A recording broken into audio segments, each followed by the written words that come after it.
ഓരോ മത്സരത്തിലും നമ്മൾ ചോദിക്കുന്ന ഒരു ചോദ്യമുണ്ടാകും: യഥാർത്ഥ വിജയി ആരാണ്? പക്ഷേ ഒരു നിമിഷം നമുക്ക് ചിന്തിക്കാം. വിജയമെന്നത് ഒന്നാം സ്ഥാനം നേടുന്നത് മാത്രമാണോ?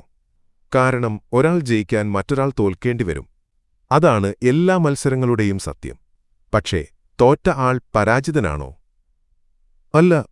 ഓരോ തോൽവിക്കുമുപരി ശ്രമവും ധൈര്യവും അനുഭവവും പഠനവും ഒളിഞ്ഞിരിക്കുന്നു. നമ്മൾ പലപ്പോഴും കാണുന്നത് ഫലം മാത്രമാണ്, പക്ഷേ പിന്നിലെ കഥ നമ്മൾ കാണാറില്ല. രാത്രികൾ ഉറങ്ങാതെ പരിശ്രമിച്ച നിമിഷങ്ങൾ, പരാജയങ്ങളെ താങ്ങിയ മനസ്സ്, വീണ്ടും വീണ്ടും ശ്രമിച്ച ധൈര്യം, ഇവയൊക്കെയാണ് ഒരാളെ യഥാർത്ഥത്തിൽ വിജയിയാക്കുന്നത്. ഇന്ന് ജയിച്ചവൻ നാളെ തോൽക്കാം. ഇന്ന് തോറ്റവൻ നാളെ കൂടുതൽ ശക്തനായി വിജയിക്കാം. അതുകൊണ്ട് ചോദ്യം ആരാണ് ജയിച്ചത് എന്നതല്ല, ആരാണ് മുന്നോട്ട് വളർന്നത്, ആരാണ് കൈവിടാതെ നിന്നത്, ആരാണ് വീണ്ടും എഴുന്നേറ്റ് ശ്രമിച്ചത്. ജീവിതം ഒരു മത്സരം മാത്രമല്ല, ഇത് തുടർച്ചയായ ഒരു യാത്രയാണ്. ഒരിക്കൽ നാം ജയിക്കും, മറ്റൊരു സമയം നാം പഠിക്കും.